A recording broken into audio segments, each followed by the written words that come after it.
गुरु महाराज जिनके लिए आज आप सब लोग एकत्रित हुए,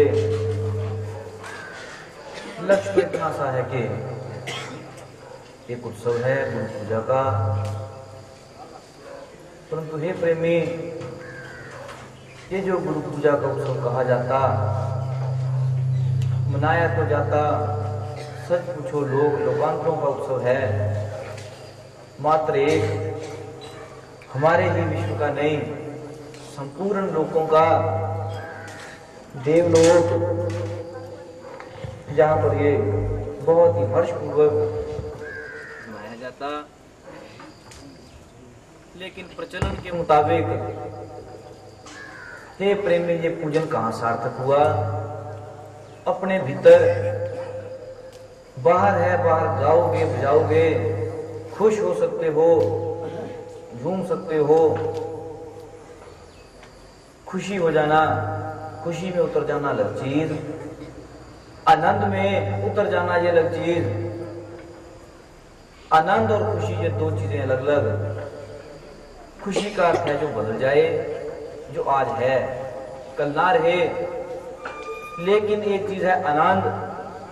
आनंद ऐसी चीज जिसमें कभी बाधा नहीं, किसी प्रकार की रुकावट नहीं।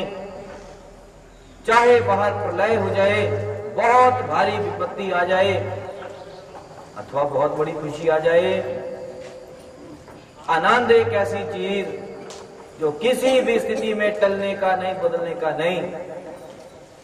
इसीलिए परमात्मा को एक नाम दिया गया सच्चिदानंद। सच्चिदानंद अर्थात सत चित आनंद। संगम है तीन चीजों का। सत स्वरूप है, सत स्वरूप अर्थात कि उसमें बदलाहट का, उसके नाश होने का कोई प्रश्न ही नहीं। चित अर्थात चेतन है, चित अर्थात टिका हुआ है, जानदार है, स्थिर नहीं। ये नहीं कि एक जगह हो। चित अर्थात चेतन स्वरूप, कण कण में व्याप्त। और तीसरी हस्ती कही गई आनंद। आनंद अर्थात जिसमें कभी बाधा नहीं। आनंद अर्थात जिसको कहा करके उदासी, गंभीरता, उसके साथ मेल खाती सी चीज है आनंद। हे प्रेमी, जहां खुशियां हैं वहां दुख भी आ जाते, परंतु जहां आनंद आ गया वहां पर ना खुशी का सवाल, ना गमी का सवाल।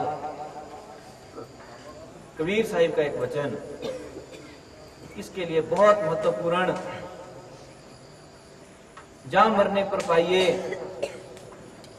कबीर साहिब को किसी ने वैसे प्रश्न किया था, कहते महाराज आप कहते हैं कि मरना पहले चाहिए, मरने को कबूल करो, पहले मरण कबूल कर, रख जीवन की आस, कि जीवन की आस को एक तरफ रख दे, छोड़ दे, मरना कबूल कर। तो कहता जी मरने में क्या रस? जितने भी हमारे प्राणी हैं ये सारे जीवन पर जोर देते, जागने पर जोर देते, आप कहते हैं मरो।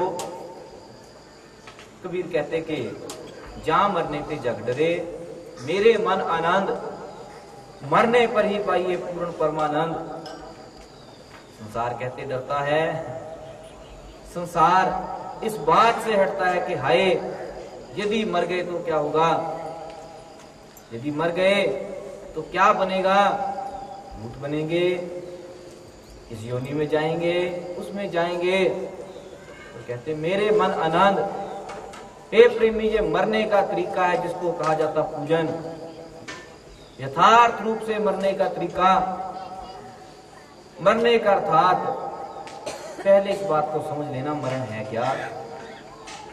एक स्थिति में, एक अवस्था ऐसी है कि जब शरीर छूट गया, प्राण निकल गए, प्राण निकल गए, शरीर पड़ा है, कोई इसको जलाए दफनाए।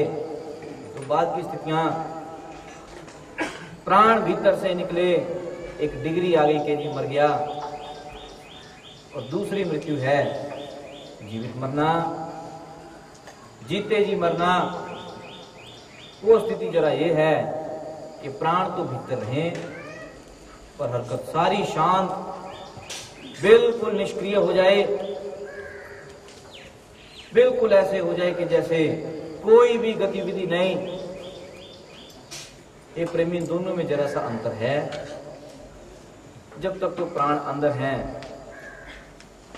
कहने को तो जीवित, परंतु यदि मन टिक जाए, मन रुक जाए, स्थिर हो जाए, अपने भीतर अपनी लय में उतर जाए, और शांत और शांत और शांत, खलबल तो करता, गड़बड़ भी देता, अशांति भी देता, पर तेरा प्रयास है कि तू फिर मोड़, मनीराम फिर भागेगा, तू फिर मोड़, फिर मोड़, फिर मोड़, मोड़ता जा, मोड़ता जा, मोड़ता जा। इसका काम है भागना, भागना, फिर भागना। तेरा काम है मोड़ना, मोड़ना, फिर मोड़ना। ये प्रेमी जब ऐसा प्रयास किया, बारंबार मोड़ने का प्रयास किया, खींचने का प्रयास किया, आखिरकार इसको एक बार बदलाहट जरूर पकड़नी पड़ती। ध्यान रखना, जिस दिन बदलाहट पकड़ गया उस दिन तेरी पहली पूजा हो गई, पहली पूजा का चरण पूरा हो गया। क्योंकि सबसे कठिन काम है ये मुड़ जाए। ये प्रेमी, यदि कहूं कि ये दिन शास्त्रों ने तेरे लिए निश्चित क्यों किया, ये दिन इसलिए निश्चित किया कि तुझे मरने का तरीका मिल जाए, तुझे मौत का तरीका, आनंद का तरीका प्राप्त हो जाए। पर मेरी इस बात को गलत मत लेना। ये प्रेमी जी, मौत जरा जीते जी की है, ये दूसरी मौत है। तरीका तो इसका भी चाहिए। इसका तरीका तुम्हें कैसे मिले, इसके लिए महापुरुषों ने कुछ दिन निश्चित किए, कुछ ऐसे विधान बनाए कि तुम ना चाहते हो भी उस माहौल में चले जाओ जहां तुम्हें वो सूत्र मिल पाए, आनंद का तरीका मिल पाए। इस दिन को कहा जाता गुरु पूजा, व्यास पूर्णिमा। परिपूर्ण महापुरुष है महर्षि वेद व्यास, उनके काल से कह लो शुरू हुआ, उनका आज्ञा स्वरूप दिवस है। ये है किसके लिए? ध्यान रखना, ये केवल सिख के लिए, भक्त के लिए, शिष्य के लिए है। अन्य कोई मनाना चाहे, अन्य कोई कुछ करना चाहे, ये संभव नहीं। ये प्रेमी, जहां पर दो अर्थ हैं, यदि तो किसी सन्यासी को, सिद्ध पीर को अपने तौर पर गुरु मान भी रखा, मंत्र दीक्षा ले रखी, आज के दिन सज्जन लोग वहां उपस्थित होकर हाजिरी देते, वहां पर श्रद्धा पूर्वक नमस्कार करते। पर ध्यान रखना, ये नमस्कार तो हो गई, जिसको भी तुमने हृदय से कुछ माना उसको तुम्हारी नमस्कार हो गई, परंतु जो कुछ लेना था, जिसको मैंने कहा था आनंद, वो चीज वो पीछे छूट जाती। क्योंकि आनंद के लिए एक बीच में की है, कुंजी है, क्या? गुरु पूरा, शिष्य शूरा, इन दोनों की जरूरत पड़ती है आनंद के लिए। गुरु महाराज पूर्ण हो तो आनंद मिल सकता, शिष्य शूरवीर हो तो आनंद ले सकता।